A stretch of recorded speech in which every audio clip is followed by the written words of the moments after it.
Welcome into the latest edition of ESPN FC. I'm Dan Thomas, joined in the studio today by Craig Burley and Stevie Nicol. We also welcome Mark Ogden. It may surprise you to learn that we do actually have meetings for this show, and I remember one 6 months ago where I was told that we were going to discuss the possibility of Marcus Rashford going on loan to Barcelona, and I said, what's the point in doing that? Are we really struggling for content that badly? Yet here we are, 6 months later, and it's actually happening, Mark. What? Well, that's two lies. What do you mean two lies? Because we've never had a meeting. I have meetings, you don't. You don't have meetings. You might have the odd phone call. Well, what is a phone call? A phone call? It's a meeting. It's not a meeting. A phone call is a meeting. No, not a Zoom. A meeting. A meeting is what all these other shows do. No, a meeting is, here's what we're doing today, right? Okay, yes, good. And that's the meetings that, sorry, Augie, that is the meetings we like. We don't like these formal meetings. But that is a meeting still, right? That's one thing. What's the second lie? Anyway. Sorry? What's the second lie? What do you mean? You said that's two lies. No. What was the second one? No, you did. Come on. No. You did. Okay. Don't lie. You Right, did. we're live. Right, Mark, it is happening. It is happening. United and Barcelona have agreed a loan deal, season-long loan deal, with an option for Barcelona to buy, not an obligation, an option. And Barcelona are going to cover his wages, which will amount to about £17 million a year. So obviously we know that Barcelona have got problems in terms of getting players in terms of signing them, registering them, but a loan deal makes it a lot cheaper for them to do that. £17 million over a season is not a bad deal. They missed out on Nico Williams. They tried and failed to get Luis Diaz from Liverpool. So Rashford is probably the third choice. But it's a perfect deal for everybody. It's perfect for Marcus Rashford. It's a deal that he doesn't really deserve. For Man United, it's great. It gets him off the books. It sends him to a club that will keep his level and his reputation high because it's Barcelona. And for Barcelona, they've got a player that they think they can get the best out of, rehabilitate him, and it's fairly cheap. So he'll have a medical the next couple of days, and it'll be one problem solved for Ruben Amorim and Man United. He's one to watch, isn't he? Oh. Marcus Rashford, whether he plays... Barcelona. Sorry? Barcelona. Like everyone's... Like he says I thought they wanted Luis Diaz, they wanted... Barcelona really a winner in this deal? Off the bench now.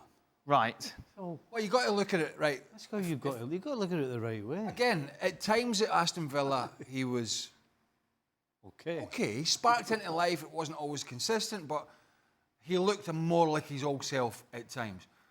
In that semi-final, they really should have been in the final. They were good enough to do so, but defensively they were naive. And here Marcus Rashford gets a chance to go to this team where Hansi Flick has come in, signed a new contract. They've been brilliant. They've played some great football. And they need to beef up the bench. One of the questions is, with the likes of Ansu Fati on the bench and one or two others, is Rashford better? And I think the answer, unfortunately for Ansu Fati, because he's spluttered over the last couple of years, goes on loan to Brighton, doesn't really play, goes back, isn't really fancied by Hansi Flick. And I think Rashford is a better option. The problem he has is if Rafinha doesn't play in the 10 role, if Rafinha continues to play in that wide left, nobody's dropping Lamine Yamal, not happening. Mm-hmm. You know what I mean? He's arguably best player in the world last season, and Robert Lewandowski down the middle. So it's an opportunity, but really, unless something happens, it's going to be a lot of sitting on the bench. But that's better than training at 5 p.m. with a couple of the other duffers that are not wanted. I mean, I guess everybody's a winner. Let's be honest, isn't it? I don't know. If I'm a Barcelona fan, I'm hearing my team are linked to Williams, they're linked to Diaz, and we can't get them, so we're getting Marcus Rashford? But it's the situation you find yourself in that getting Rashford actually is going to be okay.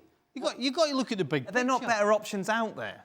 Well, obviously not. I mean, you're not the only person that doesn't think Rashford's right now worth the money that they're going to be paying him. None of us think that, but Barcelona find themselves in a situation where this is the best option. So whether Barcelona fans love it or not, this is a good situation for everybody. The one thing I don't like about it is it gives you a bad taste in your mouth, because professional football is a tough business, but you know what? Sometimes you've got to earn your luck, and he hasn't earned it. And he's a lucky, lucky boy. From a professional point of view, he doesn't deserve this. He doesn't deserve to be going to a great club like Barcelona the way he's conducted himself over the last 12 months. And even when he went to Villa, as Craig said, he wasn't particularly great. That's quite damning, Stevie. What in particular frustrates you about this? Well, what can we sit here and say, you know what, Marcus Rashford has done everything to try and make himself on the field a success with either Aston Villa or Manchester United. Maybe a little bit more Villa, but with Manchester United. And it's 100% no. 100% no. He absolutely has done all the wrong things, has said all the wrong things, has acted in the wrong manner, has been unprofessional, being in Ireland the night before training and all, and then drop your sheet.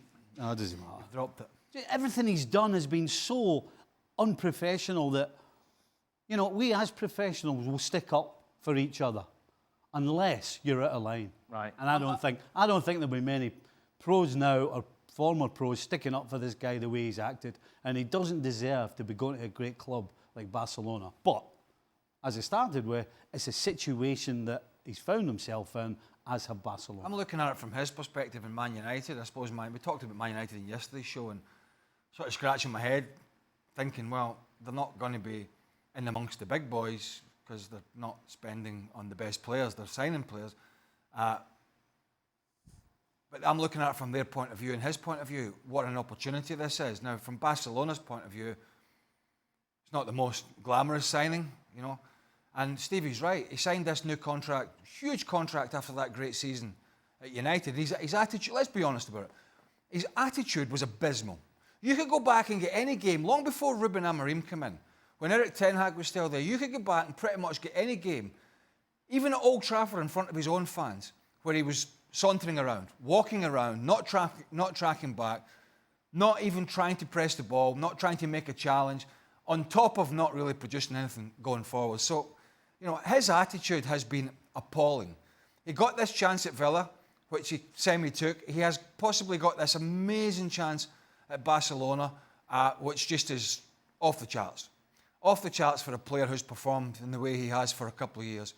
The one thing I would say, and I'm not saying it's easier to go and play in Spain, I am not saying that, but you look at it's a different game in Spain to it is in England. You look at what Anthony was able to do at Real Betis. Anthony at Man United could barely get the ball from A to B. You never saw him beat a defender, you didn't see any end product, but somehow we saw a really good, positive side of Anthony at Real Betis, and maybe the game in Spain is just a little bit different, a little bit slower, maybe a little bit more technical than some of the teams in England, and it suited Anthony, and it may not, but it may suit Marcus Rashford. Look, we do La Liga every weekend. We do Barcelona and Real Madrid and Atleti till the cows go home. We're going to find out. We are going to get the answer. And when we do it, we're not going to sit here and sugarcoat it. And I don't think anybody is. And so, you know, if this deal comes off, it's opening a magnificent door for a player, as Stevie said, that doesn't really deserve to be walking through that door. But when opportunity comes along, you got to go and try and take it. And if he doesn't take this, then I do believe his career is just going to go down the drain. But he has an opportunity at the moment. Mark, what do you make of the comments, particularly about his attitude? No, I totally agree. I think he's sulked his way through the last 3 years at Man United, maybe even more. I mean, he had that great run after the World Cup in Qatar. He came and scored, you know, a lot of goals, and he earned his contract on the back of that. But he didn't deserve it. United panicked into giving that contract because they thought they would lose their homegrown player. And it was at a point when United, they've had some bad times over the years, but they were really on the knees at that point. It was the Ralph Rangnick period, and they were looking for a new coach. So they had to give Rashford a contract, they believed. But his attitude has been poor. He's not really embraced any of the, you know, Ten Hag's methods or Amorim's methods. So he does need to be moved on. And I think United have made the right decision. But I do think that La Liga will suit him. I think Craig's right. I think he's going to a league where he's got pace, he's got a shot on him, he's got a trick. And I think it will kind of give it, you know, he's 27, he's not old. It will give him that motivation to resurrect his career, to prove a point maybe. Maybe his ego, which is big anyway, he'll think, right, I'm going to prove that I should have been the main man at Man United. So there's a lot of positives in Rashford's direction here, but the guy's right, he hasn't earned this move. It is like winning the lottery, isn't it? He's wanting to go to Barcelona for a long time. He's got his move now. He won't start every week, as we know, but he will come off the bench. He's a player that has always had moments. He's been a moments player for 10 years. He does score goals in big games. And you can see him scoring in the Clásico, you can see him scoring against Atletico, having good nights in the Champions League. That's what he does. But it's the games when you need him to turn up and raise his game and raise the team that he doesn't deliver. For Man United, he would always deliver against Man City, against Chelsea, against Liverpool. But it was when he's playing against Fulham and Everton that you want him to appear, and he doesn't. And that will happen with Barcelona, maybe. But there is a player there, but it's been so long since we've seen it now that I think Barcelona are taking a gamble. But as we said before, at £17 million for a year's wages, it isn't the biggest gamble if it doesn't come off, because they can send him back to United if it doesn't work. Given everything you said, Stevie, if you're Hansi Flick, do you have to treat him slightly differently? Do you have to be harsher on him, stricter on him? Or is it a case of clean slate and see what happens? No, I think as a coach, you want to see the real player. You don't want to try and be clever. I think you just welcome him in and let him go. Right. See what he does. See if he is professional. See if he stops doing all the things that he has been doing. And then you decide. I don't think you sit him down and have a chat other than what you would normally do with anybody else. I think you just treat him normally and kind of give him a bit of rope. See what he does with it, whether he takes it off or whether he, you know what. There's not a player, there's hardly a player at Barcelona that Hansi Flick hasn't, I say made better, he hasn't coached these players to be, he hasn't coached Lewandowski or Yamal or Rafinha to be better players. In behind Lewandowski, who didn't really want to run the channels anymore, and he wasn't the only one. You know, he got performances out of De Jong, and you know, Pedri was brilliant, and Kubarsi and Koundé improved, and Balde, and all these players. But he was sort of one of the main ones. And then we heard the rumours in the summer that, or during the off-season, that he wanted to move Rafinha into this number 10 role, and whether it's Rashford coming in and playing in that position or not. And it all just seems a little strange that you've got this player who had the season of his life playing in the wider left area, and you are thinking about moving him into a position where the whole picture just changes. But what we can say is... Don't you think that's been squashed? He was brilliant. What? With Nicky Williams not coming in. But Rashford's coming in. Yeah, but that's a different ball game, isn't it? Rashford to Nico Williams is a different ball game. You know, when you're Barcelona and you're struggling financially the way they are, and you're going to be paying 80 million for somebody, then whether you want to do it or not, you kind of have to do it. I would suggest that this changes how Hansi Flick thinks. Surely Hansi Flick's going to go, you know what? I can use Rashford to give Rafinha a break, or I can give Yamal a break, or I can use him through the middle to give Lewandowski a break, as opposed to changing the whole system for Rashford. I mean, yeah, but I don't think he was changing it for Rashford. He's changing it for. Aye, but surely he's going to go back to what he did last year. He's changing it to get Rafinha into the middle, because Danny Olmo came in, did okay, but has these consistent injury problems which he had at RB Leipzig. We talked about it when they signed him.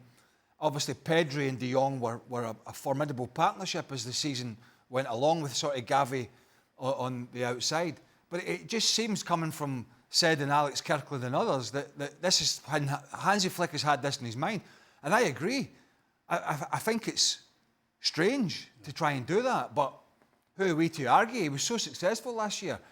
All I would say is, if I was a player that had this season of my career like he did last year, playing in that position, I think I'd be a little reluctant to move into an area where, you know, playing behind a striker, all of a sudden you've got one or two holding midfielders sat in front, as most teams do. They're sat in front of that penalty box, trying this, you know, this block to stop the space.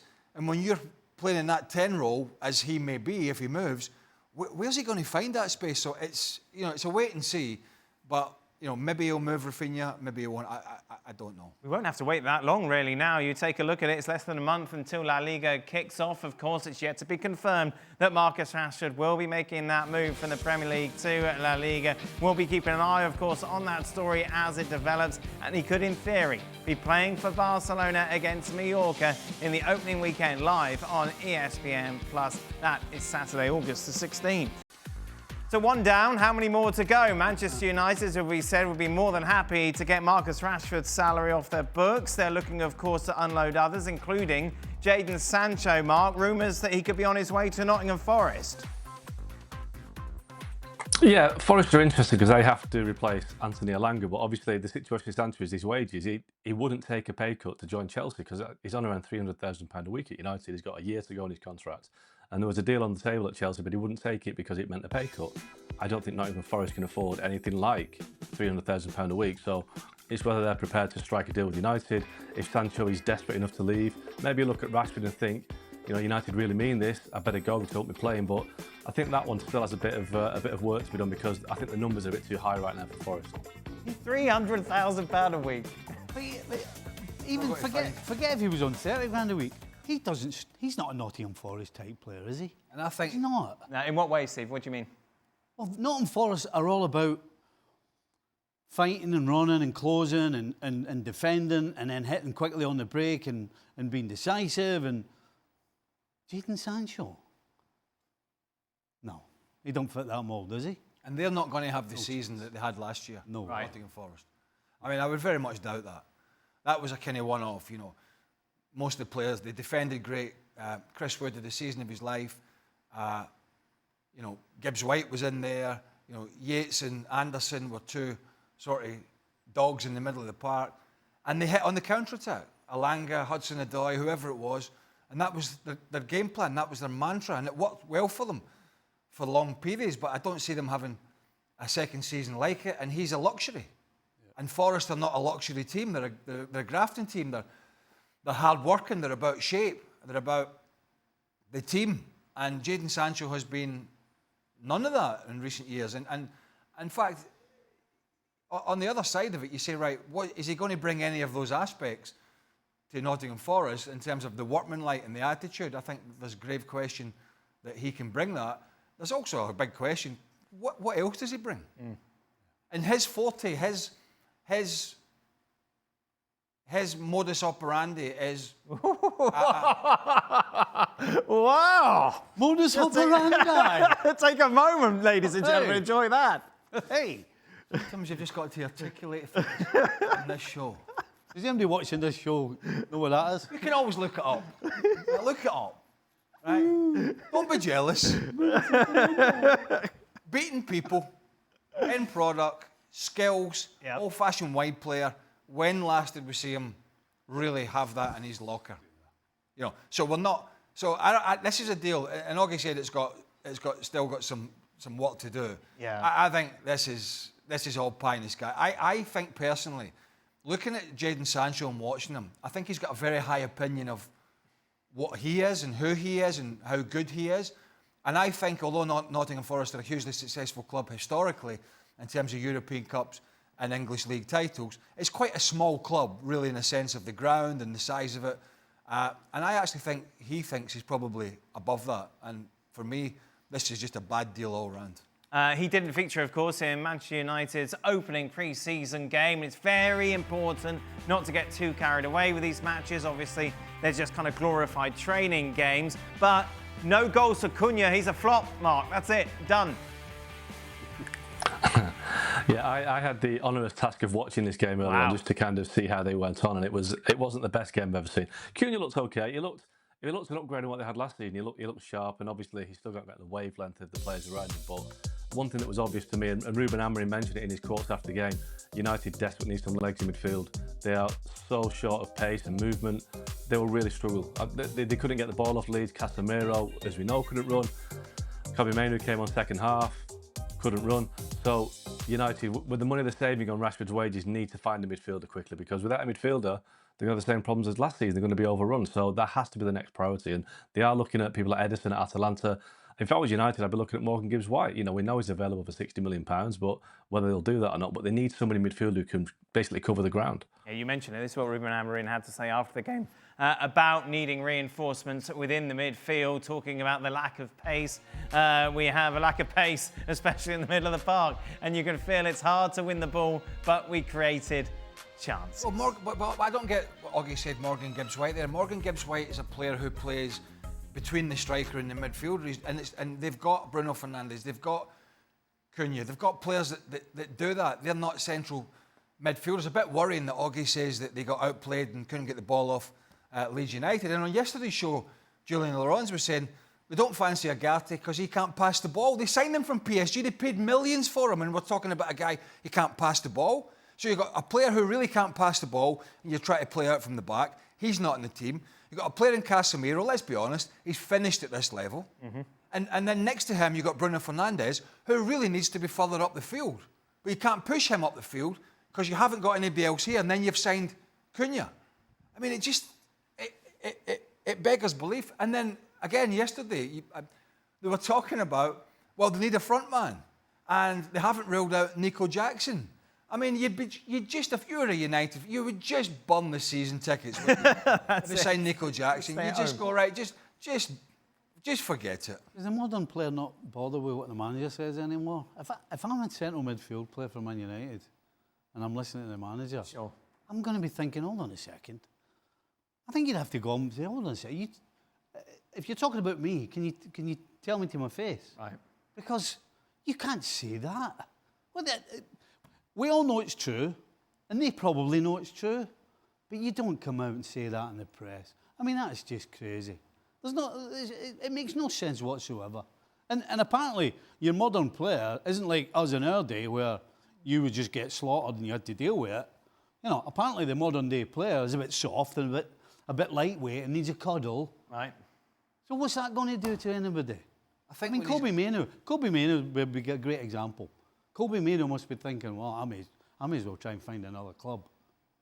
I mean, I don't get it. I don't get what the coach is thinking. It seems that Amorim is quite happy. I mean, he was, the Rashford cases last year is slightly different because it ran a lot deeper, and his comments were very strong on, Rashford.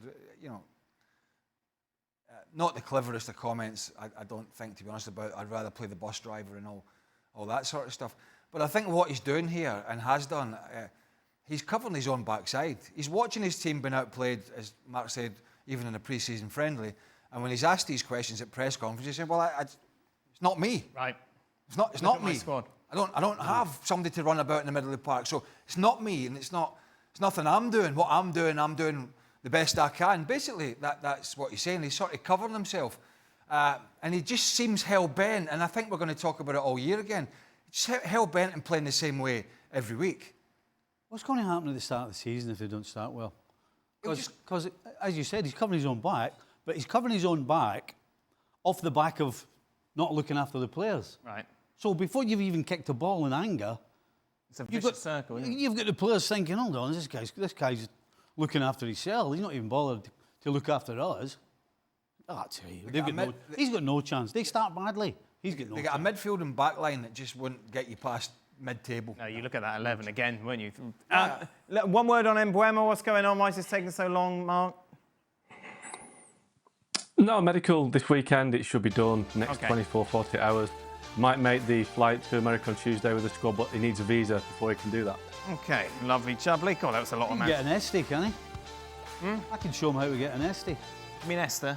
An Esther? Yeah. That's what I meant. Yeah, I think. Well, I think he needs a little bit more than that I think he needs a visa It got me here.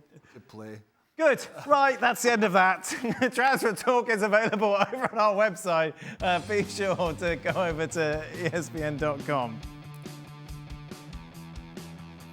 Celtic would beat Newcastle by 4-0. The Scottish champions, of course, way ahead of Newcastle when it comes to their preparations for the start of a new season. Interesting enough, though, there was no Isak. This is what Eddie Howe had to say about his exclusion. It was my decision to leave out Isak. I decided to send him home due to all the speculation around him. The last thing he wanted was to be sat in the stands watching. That wasn't fair to him, but I'm confident he'll be a Newcastle United player come the end of this window. Anything more to this, Mark? Listen, Eddie Howe is an honest guy, but I'm not sure I take those quotes at face value because let's go back to the start of this week. And Liverpool inquired about Alexander Isak, but it wasn't a confirmed bid by the club. It was leaked. It was almost like a convenient leak, which made Isak aware that Liverpool were interested, made the public aware that Liverpool were interested, and made Newcastle respond. Now, it was made pretty much clear straight away Newcastle didn't want to sell, but we've not heard from Isak. And the next development is that Isak doesn't play in a pre-season friendly because he's not in the right state of mind, or whatever you want to say it.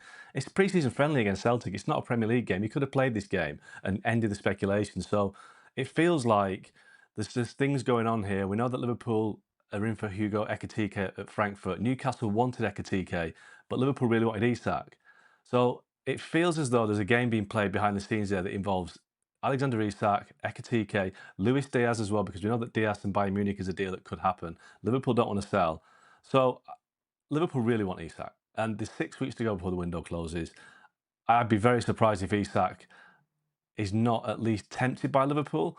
So what happened today by him not playing at Newcastle, it sounds a bit suspicious to me that something's going on that might develop into something. Liverpool's interested in Ekitike.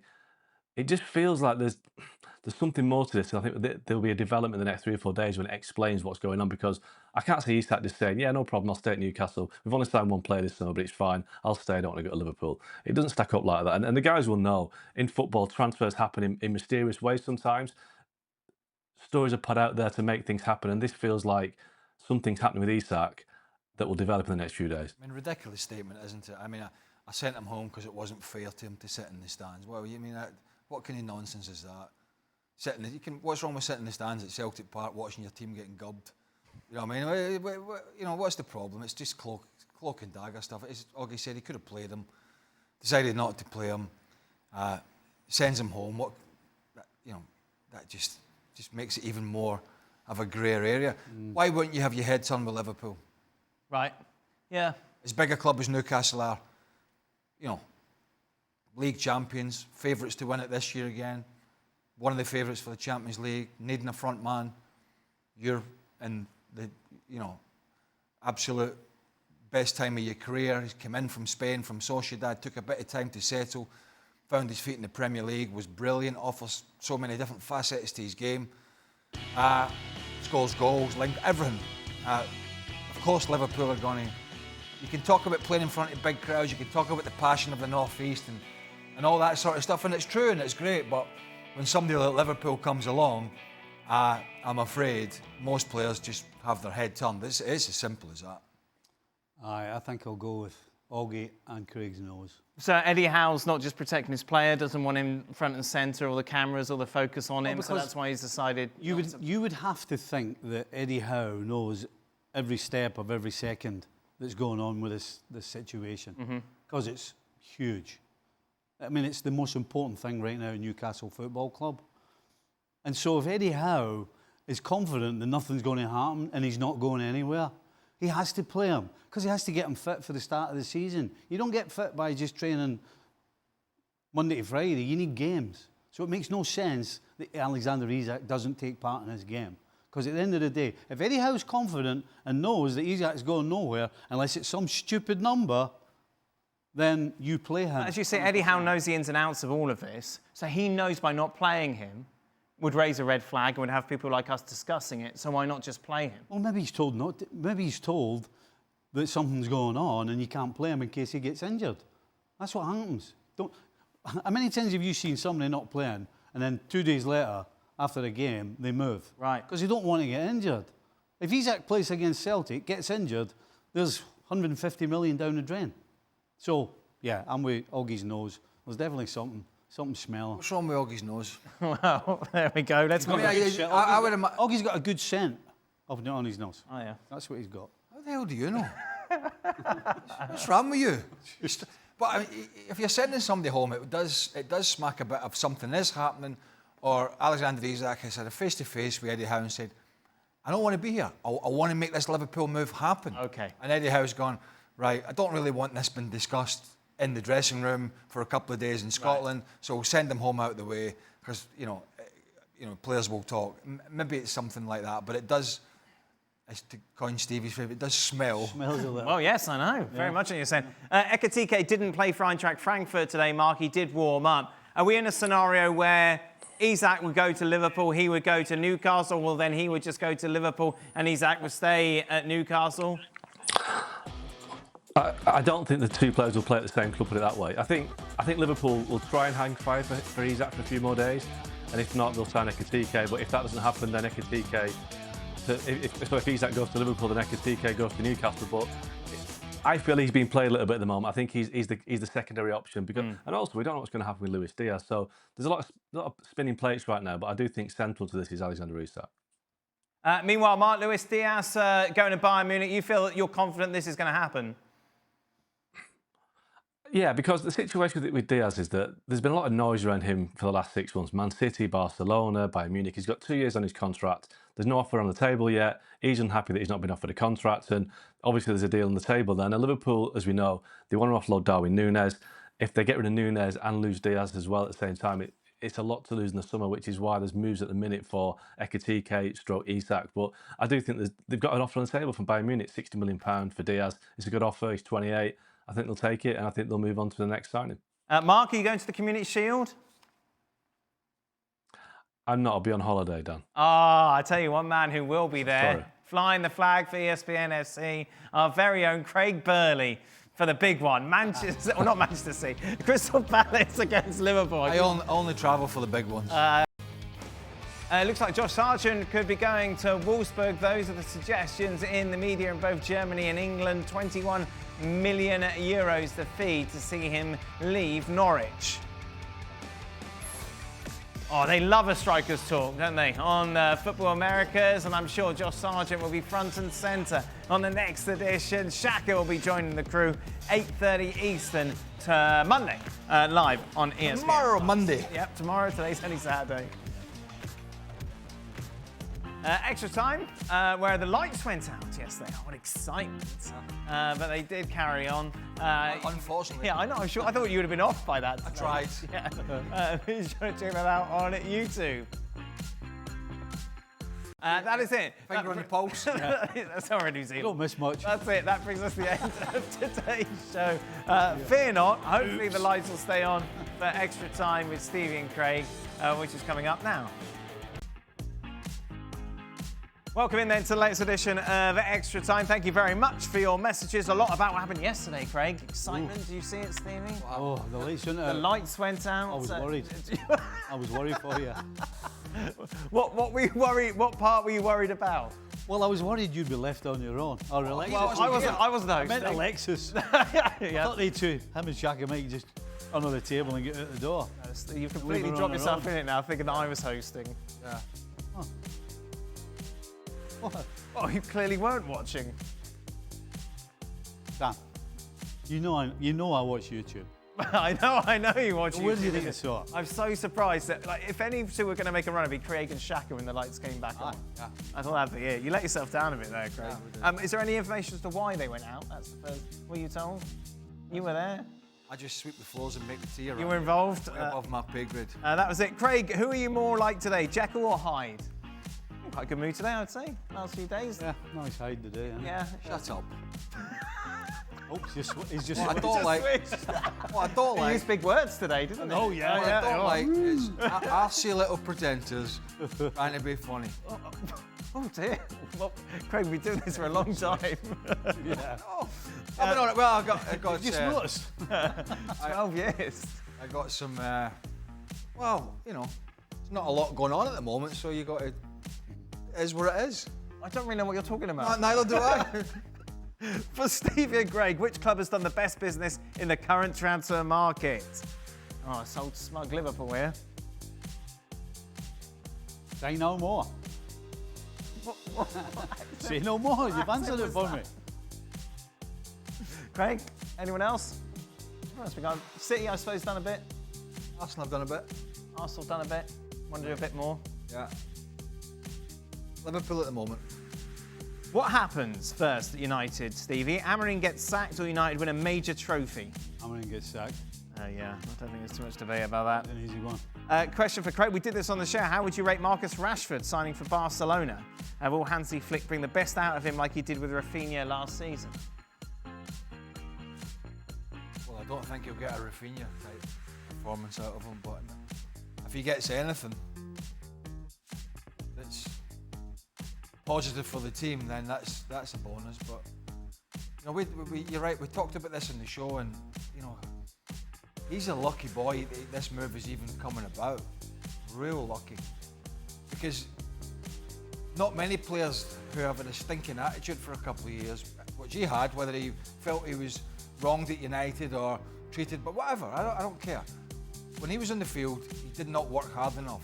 And there's not many players that have an attitude like that get a move to Barcelona. And he's getting it by the looks of it. if for the guys, your colleagues at SportsCenter are doing 50 states in 50 days. Would you guys ever do that? We don't have the budget for that sort of stuff. Love to see Stevie in Alaska with a dog sled. Oof. You must have been in pretty much every state, Stevie, during your time here. With MLS and the Bulldogs. Right. Yeah. Sure. Have you done Alaska? No. No. No. The climate is not suited to soccer, Dan. I don't know whether you've noticed. Thank you for that insight. I'd like to go to Alaska, though. Really? Yeah. You don't want to go anywhere. Why Alaska? Oh, because I once did a cruise round the fjords in Norway in the winter, Yeah. and the sights were absolutely stunning. Okay. It was fantastic. There you are. That's Nice. what? Where did you go? Mountains and snow and ice. Yeah, through the fjords, so Yeah. all the mountains. Alaska's not. I think there's a few mountains in Alaska. Disney the do last time I Alaska looked. cruise. You could go on that, Stevie. Aye, I'll take the family. I would like to do that. You told the missus that you finally. They went for dinner last night. Didn't go well, Craig. No. No. You have a voucher? I got Yes, he had a voucher. I got into trouble. Of course he had a voucher. Of course he had a voucher. He had a voucher. What other reason would he have to go out of the house to a restaurant? He had a voucher. I actually got into trouble during the meal for not having shepherd's pie. Honestly. So what did you have in the So end? in the starter Yes. was shepherd. It's Abner, it was the Abner Hotel, right? And it was Okay. Abner shepherd's pie. Right. So Ellen went, why don't we try this? And I'm like, why would I have shepherd's pie as a starter? Because I'll never eat my main course. I see. So she won't very happy with that answer. Okay. And what did you have in the end? What was your main course? I had pork Milanese. Oh, okay. Nice. It was. Can't really get that wrong, can you? Well, they didn't. I know that. Well, So you're trying out the local eateries. I'm just opening up my horizons, you know. Only places with vouchers. How'd you get a voucher for it? I'll tell you what I didn't like. I couldn't get a decent beer. It was all brewery No, stuff. I'm all for looking after the local and supporting their beer and all the rest of it. You're only living down the road. You've got to have at least a beer that your normal guy in the street can have, unless you want to drink IPAs and all this other stuff. No, not a fan, Stevie. No. No. I didn't even finish it. Are you like an outlier? Because like the locals drink the IPA. Where did he get the voucher? Michael. My son. Oh, the boy. Yeah. Is the Mbappe-Haaland debate no longer relevant with the rise of Yamal? Most people thought they would be the next big player rivalry since Messi and Ronaldo. It's true, isn't it? We've talked about the fact that maybe it would be Mbappe and Haaland, but has Yamal usurped that? Can't argue with that, can you? Yeah. Well, his numbers were actually quite good last year in Mbappe, but if we're being honest, most of his But performance. it's interesting then people go, well, look at Lamine Yamal's numbers, which aren't great, like in comparison, yet it's everything else that comes with it, isn't it? Yeah. The things he does on. Yeah, exactly. No, he was brilliant. Final question, boys. Gosh, short shows. Well, that's good because I got a voucher. Where are you going tonight? why would your missus? Yes. Why would anybody's missus get angry at them for not having something that they didn't want? I don't know, Eleanor just thought you would like it, I suppose. Don't look at me. I've no idea. Why would you have a main course as a starter? I wouldn't have said no if I knew that, would I? Reality show's getting better. Who wins La Liga next season, Stevie? Sorry? Who wins La Liga next season? Barcelona. Yeah. Yeah. Xavi Alonso's got a tough job on his hands. Barcelona well rested. I Bellingham mean, out. who would have thought, right, 18 months ago that we'd be sitting here going, what am I going to do with Vinny Jr. and Mbappe? Because that's one of the major problems. What do you do with those two? Yeah. 12 months ago, we were all about Real Madrid. Can they win the treble? Can they win the Champions League as well? Incredible. We got problems in the middle of the park, and they got problems defensively as well. Yeah. I mean, they're a right old mess, isn't They are right old mess, my boy, eh? So Barcelona it is. That is it then. That brings us to the end of today's show. We will leave you before the lights go out. Just a reminder, ESPN FC back on your screens tomorrow. Kay's here, I know. I don't know. You two off? Correct.